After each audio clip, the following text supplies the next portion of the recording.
Good morning बच्चों, कैसे हैं आप लोग सब। आशा करता हूँ सभी आप बहुत अच्छे होंगे, बहुत बढ़िया होंगे, ठीक होंगे। कोशिश करिए, बचे रहिए, अपने परिवारजनों को बचाइए। कोरोना 2.0 की शुरुआत हो चुकी है। जैसा आप सबको मालूम है, मैं जितेश मिश्रा। पिछले साल मैंने अपने कॉमर्स के सारे बच्चों की क्लासेस जनरली मैं लेता हूँ, और पिछले साल मैंने पहले फर्स्ट ट्रायल किया था। कुछ वीडियोस मैंने आप लोगों के लिए बनाए थे और मैंने पिछले साल डालने की कोशिश की थी, लेकिन फिर आगे चलते कुछ टेक्निकल चीज़ों के चलते मैं इधर उधर हो गया और कहीं जाना पड़ा। वीडियो मैंने बनाने बंद कर दिए। फिर वही हुआ, ऑफलाइन क्लास का दौर एक बार शुरू हुआ था बीच में कुछ दिनों के लिए, देन वो साल पूरा खत्म हुआ। बहुत आशा में थे हम कि आने वाला ये साल जो करंट ईयर हमारा बीता ये बहुत अच्छा होगा, लेकिन फिर इस साल आप देख रहे हैं कोरोना और बड़ी मात्रा में आ चुका है। और ये पर्सनली भी नहीं, पूरे ग्रुप में और हमारे पूरे देश को बहुत ज्यादा ये प्रॉब्लम क्रिएट कर चुका है। तो इस बीच सबसे ज्यादा प्रॉब्लम हुई है, वो हुई है सिर्फ एक ही समूह को, और वो है स्टूडेंट्स। स्टूडेंट्स बहुत परेशानी में है, भारी प्रॉब्लम में है। कुछ समझ में नहीं आता है, क्या पढ़ें, कैसे पढ़ें, कहाँ से पढ़ें। और सबसे बड़ी परेशानी है कि कहाँ से पढ़ें, कौन पढ़ा रहा है। क्योंकि ऑनलाइन मोटिव का एग्जाम शुरू हो चुका है। ऑनलाइन मोटिव में बहुत सारे बच्चे जुड़ नहीं पाते, जुड़ते हैं तो भारी फीसेस हैं, उनकी भी दिक्कतें हैं। आज की प्रेजेंट सिचुएशन पे अगर बात करें तो मैक्सिमम नंबर ऑफ जितनी क्लासेस हैं उन सारे क्लासेस के एग्जाम कैंसिल कर दिए गए हैं। सिर्फ एक क्लास का एग्जाम अभी तक बचा हुआ है, और वो है हमारा class 12 CBSE board. Class 12 CBSE board के एग्जाम अभी बचे हुए हैं। और आप सबको मालूम है मैं कॉमर्स क्लास लेता हूँ। कॉमर्स क्लास में मुझे बार बार अपने उन क्लास 12 के सीबीएसई बोर्ड के बच्चों की सबसे ज्यादा प्रॉब्लम सता रही है। अक्सर वो फोन कर रहे हैं कि सर हमसे ये चीज नहीं बन रही है, हमसे वो चीज नहीं बन रही है, क्लास हो नहीं पा रही है। तो जब मैं अपने बच्चों की प्रॉब्लम समझ रहा था तो मुझे याद आया कि नहीं, इनके जैसे तो सीबीएसई के बहुत सारे बच्चे होंगे जो घर में बैठे होंगे और प्रॉब्लम हो रही होगी कि उनको बहुत सारी चीजें समझ में नहीं आ रही होंगी, एग्जाम्स अभी हुए नहीं है। एंड बहुत ज्यादा हार्डली मैं समझ रहा हूँ कि जैसे पिछले साल भी सीबीएसई बोर्ड ने अपने एग्जाम्स लिए थे, इस साल भी आपके एग्जाम्स होंगे। हो सकता है 1 महीने या 2 महीने डिले करके हो। तो उसके लिए आइए आज हम एक 12th की एक बेसिक क्लास नॉर्मली स्टार्ट करते हैं। इसके बाद भी मैं वीडियोस बनाते रहूंगा। आप लोग कमेंट करके बताइएगा जैसा आपको प्रॉब्लम आ रही हो या जो डाउट्स आपको आ रहे हो, जैसा आप चाह रहे हो, आप कमेंट बॉक्स में मैसेज भेजिएगा। मैं उसके हिसाब से आगे भी वीडियोस बनाऊंगा। आज बेसिकली मैं जिस टॉपिक को आप सबके सामने पढ़ाने जा रहा हूँ, बच्चों सबसे ज्यादा परेशानी जिस टॉपिक में हमको आती है और सबसे ज्यादा डर जिस चैप्टर से हमको लगता है, this is partnership. Partnership,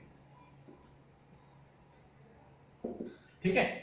partnership का जो चैप्टर है मैक्सिमम बच्चों को इतना ज्यादा डरा देता है, ठीक है, इतना ज्यादा डरा देता है कि वे छोड़ ही देते हैं। मैक्सिमम लोग छोड़ देते हैं इस चैप्टर को पढ़ना। जबकि आपको मालूम है कि आपके सीबीएसई बोर्ड के कॉमर्स में अकाउंट का आई थिंक अगर मैं बोलूं तो 75% जो डेटा कवर करता है वो आपका अकेला पार्टनरशिप कवर कर लेता है, ठीक है। तो दिक्कत ये है कि अगर आप इसको छोड़ देंगे तो आप जो है 25% के डेटा में आ जाते हैं। 25% पे आपसे कुछ बना तो नहीं बना, फिर आपका मार्क्स कम हो जाता है, आप फेलियर हो जाते हैं।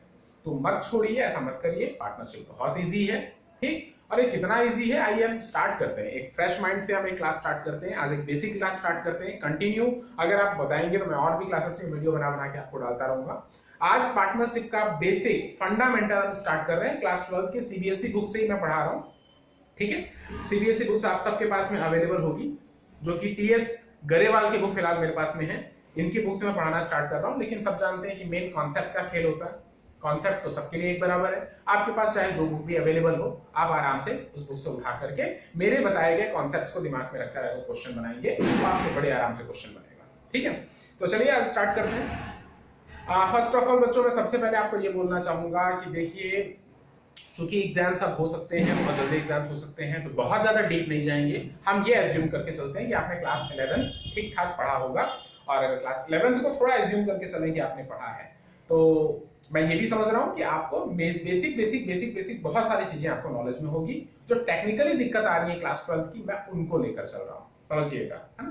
क्योंकि बहुत डिटेल पे जाऊंगा तो वीडियोस बहुत लंबी बनेगी, और हो सकता है बहुत सारे बच्चों के लिए जो जरूरत की चीजें भी ना हो उनको भी मुझे वीडियो में लाना पड़े, और फिर सीधे एक चीज होगी कि टाइम पास होगा। तो मैं शॉर्टकट में लेके चल रहा हूँ। सीधे हम आ रहे हैं पार्टनरशिप में। पार्टनरशिप की खास बात क्या है, सब लोग जानते हैं। एज यूजुअल पार्टनरशिप हम अपनी दुनिया की दिनचर्या के बोलचाल में भी हम जनरली यूज करते रहते हैं इस वर्ड को। तो सिंपल है, दो या दो से ज्यादा इंसान या एक आदमी एंटरप्रेन्योर जब आपस में मिलकर के किसी एक बिजनेस को स्टार्ट करते हैं, लीगल बिजनेस, और उस बिजनेस के प्रॉफिट को आपस में डिस्ट्रीब्यूट करने का जो एग्रीमेंट करते हैं उसी को पार्टनरशिप कहते हैं। ठीक, सबको मालूम है एज अकॉर्डिंग टू 1932 में पार्टनरशिप के नाम का एक एक्ट पास हुआ था। उस एक्ट में सारे पार्टनरशिप की कैरेक्टरिस्टिक्स, उसके रिलेटेड रूल्स, उसके फॉलोइंग्स, उसकी सारी रूल्स, नियम, कायदे, कानून, सारी चीजें उस एक्ट में लिखी गई थी। ठीक है, जिसमें से कुछ जरूरी बात है। जरूरी बातों में सबसे पहला चीज ये था, गवर्नमेंट ने कहा अगर आप पार्टनरशिप करते हो, दो इससे ज्यादा हो, कितने भी हो सकते हो, ध्यान सिर्फ ये रखो कि आप अपने आपस में जो एग्रीमेंट डिसाइड करते हैं, जो भी कायदे कानून आप अपने लिए बनाते हैं, उन कायदे कानून को आप लिख कर रखिए। ठीक है, ध्यान रखिएगा। मतलब अगर 4 पार्टनर हैं ABCD, तो पहले से गवर्नमेंट ने कंपल्सन नहीं किया, अपने तरफ से कोई प्रेशर नहीं डाला, but as a leader government ने उनको कहा कि अगर आप पार्टनरशिप करते हो तो आपको क्या करना चाहिए, आपको सबसे पहले अपने बीच होने वाले सारे समझौते, सारे एग्रीमेंट बोल कर ना करें, उसे लिख लें, और लिखने के बाद आप जिस पेपर पे आप उसे लिखते हैं आप उसको ऑथेंटिकेट कर लें। ऑथेंटिकेट मींस सब लोग आपस में उसको अपना साइन करवाएं, और साइन करने के बाद आप उसकी एक कॉपी सबके पास में रखें। क्यों?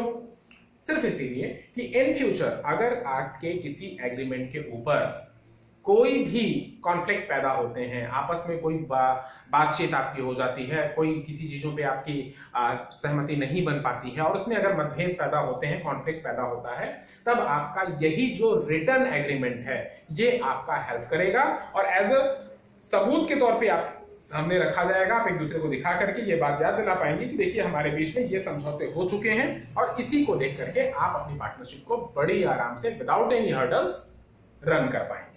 ठीक है, तो गवर्नमेंट ने बताया लेकिन कंपल्सन नहीं किया। अब बोला तो कि लिखित में रख लेना, रिटर्न में रख लेना, और ये जो चीज थी रिटर्न में, ये जो चीज लिख करके रखने के लिए गवर्नमेंट ने आप सबको कहा ये है partnership deed. Is it clear? ये क्या चीज है? पार्टनरशिप डीड है।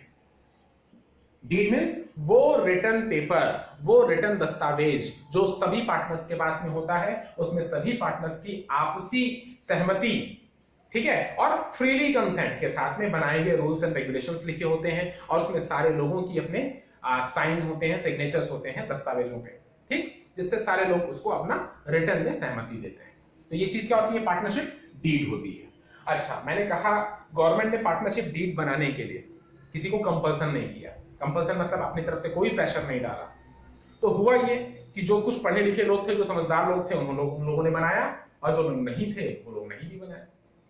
ठीक, हम पार्टनरशिप की बात कर रहे हैं, हम इमेजिन कर रहे हैं कि हमारा बिजनेस शुरुआत हो चुका है, चल चुका है, हमने आपस में कुछ डिसाइड किया है, कुछ रूल्स डिसाइड किए हुए हैं, कुछ लोग बोल करके कर लिए और कुछ लोग बताई हुई चीजों के अकॉर्डिंग रिटर्न में भी तैयार कर लिए, पार्टनरशिप डीड बना लिए। अब समझेंगे, सबसे पहले ये समझते हैं कि आखिर हम इसके अंदर डिसाइड क्या क्या करते हैं, मेन मुद्दे क्या क्या होते हैं जिनके ऊपर पार्टनर्स को आपस में बात करके, चर्चा करके हमारे बिजनेस को स्टार्ट करने से पहले बातें कर लेनी चाहिए, डिसाइड कर लेना चाहिए वो चीजें क्या क्या होती हैं। सबसे पहले मैं उसको लिखता हूं। ठीक, अभी आप देखिएगा, तो मेन टॉपिक में सबसे चीजें पहली है। सबसे पहला जो सबसे प्रॉब्लम देने वाली चीज होती है वो होता है इंटरेस्ट ऑन कैपिटल। शुरू से स्टार्ट कर रहा हूं। ठीक, सब लोग को मालूम है कोई भी बिजनेस स्टार्ट करने के लिए हमको शुरू में कैपिटल लगानी होती है, और एज अ ओनर, पार्टनर सभी ओनर हैं, सभी लोग कुछ कुछ पैसा लगाते हैं। तो क्या वो जो पैसे बिजनेस में लगाए हैं वो एक दिन बिजनेस खत्म होने पे वो पैसा ले भी लेंगे, वापस भी लेंगे, इसको कैपिटल बोलते हैं। लेकिन प्रॉब्लम ये है कि क्या वो इस कैपिटल पे इंटरेस्ट भी लेंगे क्या बिजनेस से? अगर लेंगे तो कितना? तो इसके ऊपर सबसे पहली प्रॉब्लम होती है जो कि लिखना चाहिए, वो होता है इंटरेस्ट ऑन कैपिटल। सबसे पहली और मेन थिंग।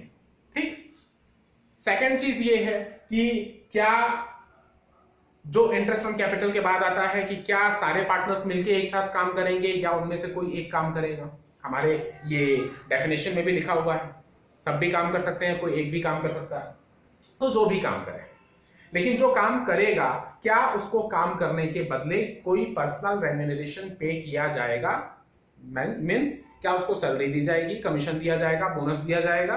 तो बात है दूसरी, पर्सनल रेम्यूनरेशन।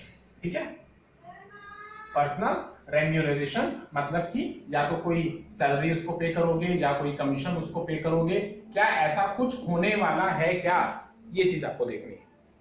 अगर ऐसा है तो लिखो, लिख करके रखो या बात करके रखो।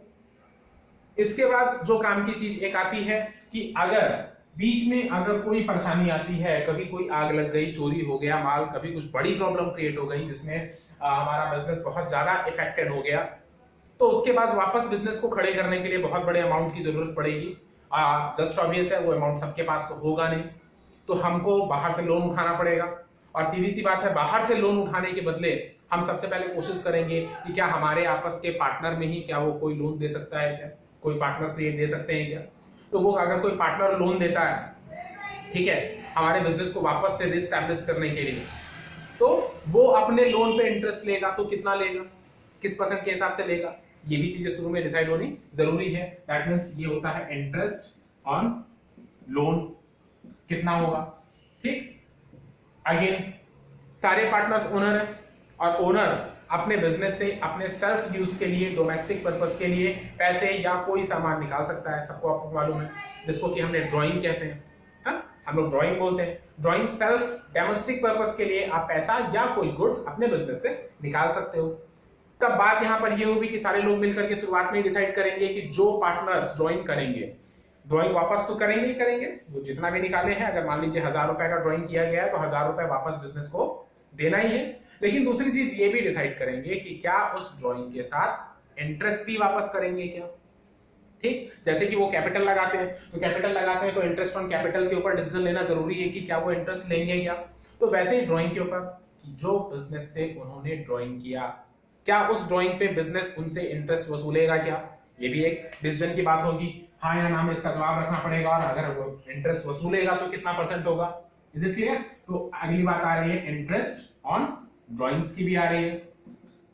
ठीक है, और एक बहुत महत्वपूर्ण बात, सबसे ज्यादा इंपॉर्टेंट टॉक हमारी है कि भाई एक पार्टनरशिप में, ठीक है, ये सब चर्चा करनी बहुत जरूरी है शुरू में। And the last thing is, जब हमारा पूरा एक सेशन कंप्लीट होगा, जब लास्ट में प्रॉफिट कैलकुलेशन किया जाएगा, और जो भी प्रॉफिट हम बिजनेस से कमाएंगे, प्रॉफिट भी हो सकता है, लॉस भी हो सकता है, सारे पार्टनर्स के बीच में उस प्रॉफिट या लॉस को कैसे डिस्ट्रीब्यूट करेंगे, क्या रेशियो होगा, किसी को कम, किसी को ज्यादा, किसी को सबको बराबर बराबर, क्या रेशियो होगा।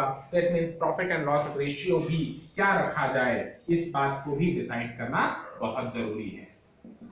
आगे बात समझ में। तो ये मेनली 5 रूल्स हैं, बड़ी बड़ी 5 बातें हैं जिसको गवर्नमेंट ने कहा। वैसे तो बहुत सारी क्रिटिकल सिचुएशंस में छोटी छोटी और भी टॉक हम लोग करेंगे, लेकिन मैं इंपॉर्टेंस की बात कर रहा हूं। ठीक है, चूंकि मैंने पहला बेसिक वीडियो बनाना है और हम बेसिक वीडियो को भी बहुत ज्यादा नहीं खींच रहे हैं, मैंने पहले बताया। हम ये मान के चलते हैं कि 11th में जो है थोड़ा बहुत आपने इसके बारे में सुना होगा, जाना होगा। तो आ जाते हैं वापस अपने पार्टनरशिप में कि गवर्नमेंट बोलती है कि 5 चीजों पे आप कम से कम चर्चा कर लेना, इस पे रूल बना लेना। कौन कौन सी 5 चीजें? इंटरेस्ट ऑन कैपिटल का, पार्टनर्स रेम्यूनरेशन, किसी सैलरी कमीशन किसी को पास पेड करना है, ठीक है। उसके बाद में इंटरेस्ट ऑन लोन का, इंटरेस्ट ऑन ड्राइंग्स का, और P&L रेशियो आपका क्या होगा, कैसे आप लोग आपस में प्रॉफिट लॉस को बंटवारा करोगे। गवर्नमेंट ने कहा इन सब के ऊपर आप एक स्पेशली टॉक कर लो स्टार्ट करने से पहले, और उस टॉक को टॉक तक ही लिमिटेड ना रहने दो, उसको पेपर में लिख लो, आपका ही भला होगा। आने वाले इन फ्यूचर आपके बीच में कोई कॉन्फ्लिक्ट पैदा नहीं होगा। फिर मैंने कहा कुछ लोगों ने गवर्नमेंट की बात मानी और कुछ लोगों ने नहीं भी माना। तो जो लोगों ने माना, जो लोगों ने लिखित में तैयार किया, उसको बोला गया डीड। फिर से बार रिपीट कर रहा हूं मैं, क्या बोला गया? पार्टनरशिप डीड, जो एज अ रिटर्न चीजें हमारी रूल्स रेगुलेशन की तैयार हुई, जो सबके पास में थी, सबका साइन उसमें था, वो क्या तैयार हो गई? डीड। उसमें ये भी और इसके साथ साथ और भी कुछ बातें हम आपस में डिसाइड कर सकते हैं, पार्टनर्स कुछ भी अपने लिए पर्सनली डिसाइड कर सकते हैं, वो सब कुछ उसमें लिखा हुआ। जो तैयार कर दी है प्रॉब्लम उनके लिए नहीं है, उनके लिए हमको समझने की ज्यादा कोई जरूरत नहीं है। वो तो जैसा तैयार रहेगा, जो रूल बनाएंगे उसी रूल को फॉलो करके आगे बढ़ गया। लेकिन जो लोग तैयार नहीं किए, जो लोग पहले से पार्टनरशिप डीड इन रिटर्न नहीं कर पाए, तैयार नहीं कर पाए, सिर्फ मुंह से बोल करके और एक दूसरे के फेथ, गुड फेथ में आप रह गए, भरोसे में आप रह गए, और आपने कोई भी रूल्स को लिखा नहीं, मीन्स आपने डीड तैयार नहीं की और डीड रिटर्न में नहीं तैयार की, तो दिक्कत होगी, बाद में कॉन्फ्लिक्ट पैदा हुआ, आपस में लोग लड़ने लगे, और लोग लड़ने लगे तो फिर वही बात आई कि आप एक दूसरे के खिलाफ केस करेंगे, कोर्ट में जाएंगे। देन गवर्नमेंट को जब ये चीजें होने लगी, केस आने लगे, तो गवर्नमेंट ने सोचा यार देखो सबसे बड़ी बड़ी मेनली यही 5 चीजें होती हैं, इन्हीं 5 चीजों के ऊपर आपस में पार्टनर्स के कॉन्फ्लिक्ट पैदा होते हैं। तो और वो भी कब, जब डीड नहीं बना हो तब। That means in absence of partnership deed, ठीक है, in absence of partnership deed, अगर पार्टनरशिप डीड नहीं बनी, ठीक है, तो फिर क्या किया जाए। अगर पार्टनरशिप डीड आपने इन रिटर्न में नहीं तैयार की, ये डीड आपने नहीं तैयार किया, तो फिर कौन से रूल फॉलो होने चाहिए। तो रूल फॉलो मेन में गवर्नमेंट ने ये बोला कि भाई 5 चीजें हैं जिसके ऊपर आपका बड़ा बड़ा लड़ाई झगड़ा होता रहता है, ठीक है, तो हम एक काम करते हैं, 5 के लिए आपको पहले से ही डिसीजन दे देते हैं, हमारे पास दौड़ दौड़ के बार बार भाग के आने की जरूरत नहीं है। हमने तो पहले ही बोला था रिटर्न में लिखो, और नहीं लिखे हो तो भाग के मत आओ, हम 5 के ऊपर पहले से कुछ डिसीजन दे देते हैं, सुन लो, ठीक। तो उसमें भी गवर्नमेंट ने एब्सेंस ऑफ पार्टनरशिप डीड अपने कुछ कुछ चीजें बता दी, ठीक है। देखिए साफ साफ समझिएगा, मैं डीड में क्या लिखा जाता है, जो भी पार्टनर चाहे वो सब लिखा जाता है, ठीक। लेकिन नहीं हुआ, अगर पार्टनरशिप डीड नहीं बना है, कॉन्फ्लिक्ट पैदा होता है, और उस कॉन्फ्लिक्ट को खत्म करने के लिए गवर्नमेंट ने अपने कुछ डिसीजन सुना दिए, और मेनली जो डिसीजन थे जो ज्यादा इफेक्टिव है हमारे लिए, वो इन 5 के ऊपर है। क्या सुनाया उसने डिसीजन, ये अभी तुरंत हम रिपीट कर लेते हैं, देन प्रैक्टिकल में आ जाएंगे। सबसे पहले बात कर लेते हैं इंटरेस्ट ऑन कैपिटल। अगर जो पार्टनर्स ने शुरू में जो कैपिटल लगाया है, क्या वो कैपिटल पे इंटरेस्ट भी वसूलेंगे क्या। गवर्नमेंट ने कहा no interest on capital, no interest on capital means किसी भी पार्टनर को कोई इंटरेस्ट उसके कैपिटल पे नहीं किया जाएगा। Is it clear. ये सब कब हो रहा है, जब आपने डीड रिटर्न पे तैयार नहीं की है तब हो रहा है, ठीक। दूसरा है कोई पर्सनल रेम्यूनरेशन, मतलब अगर पार्टनर्स एज ए वर्कर बनकर के अपने बिजनेस में काम करते हैं, तो क्या उनको अपने काम के बदले कोई पर्सनल रेम्यूनरेशन, कोई सैलरी, कोई कमीशन, कोई बोनस पे होगा क्या। गवर्नमेंट ने फिर कहा अगर आप बनाए हैं, रिटर्न में लिखे हैं तो कर लीजिए, लेकिन अगर आपने रिटर्न में कोई डीड तैयार नहीं की है, समझिएगा, तो फिर यहां पर आपको रूल फॉलो ये करना पड़ेगा, नो पर्सनल रेम्यूनरेशन, ठीक है, नो पर्सनल रेम्यूनरेशन, कोई किसी को पर्सनल सैलरी, कमीशन, बोनस ये पे नहीं किया जाएगा। इज इट क्लियर, ठीक है। अब आगे बढ़ते हैं थर्ड रूल।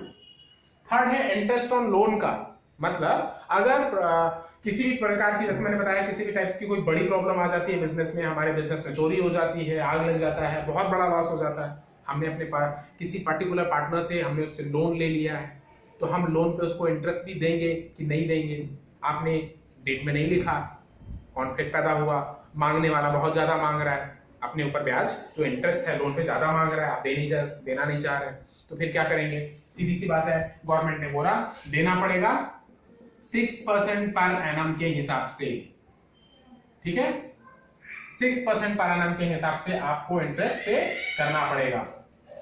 आगे बात आती है इंटरेस्ट ऑन ड्रॉइंग की, मतलब पार्टनर्स ने डोमेस्टिक पर्पस के लिए जो पैसे या चीजें निकाली हैं, वो जब वापस करेंगे तो क्या बिजनेस में उसे इंटरेस्ट के साथ वापस करना पड़ेगा। इस पे अगर आपकी कॉन्फ्लिक्ट पैदा हो गई, डीड नहीं बना हुआ है, गवर्नमेंट ने कहा नो इंटरेस्ट, ठीक, नो इंटरेस्ट, कोई इंटरेस्ट देने की कोई जरूरत नहीं है, ठीक। And the last thing, profit and loss ratio, distribution ratio जो होगा, मतलब सारे पार्टनर्स के बीच में प्रॉफिट लॉस को किस तरीके से बांटा जाए, क्या रेशियो होगा उसका, उस पर भी गवर्नमेंट ने कहा जो चाहते हो डिसाइड कर लो, लिख लो, लेकिन अगर डिसाइड नहीं करते हो, डीड नहीं बनाते हो, तो फिर सीधी सी बात है, एक बात आपको माननी पड़ेगी, और वो ये होगा इक्वल डिस्ट्रीब्यूशन, ठीक, इक्वल डिस्ट्रीब्यूशन। दैट मींस अगर 2 पार्टनर हैं, फॉर एग्जांपल 2 पार्टनर हैं ए और बी, तो वो रेशियो हो जाएगा 1:1, 3 पार्टनर हैं तो वो रेशियो हो जाएगा 1:1:1, समझ गए, मतलब इक्वली बांट लेना है, कोई कम नहीं कोई ज्यादा नहीं। कब, जब पार्टनरशिप डीड नहीं बनी है और इस तरीके के प्रॉफिट लॉस डिस्ट्रीब्यूशन में आपके झगड़े हो रहे हैं, आपके कॉन्फ्लिक्ट पैदा हो रहे हैं, तब।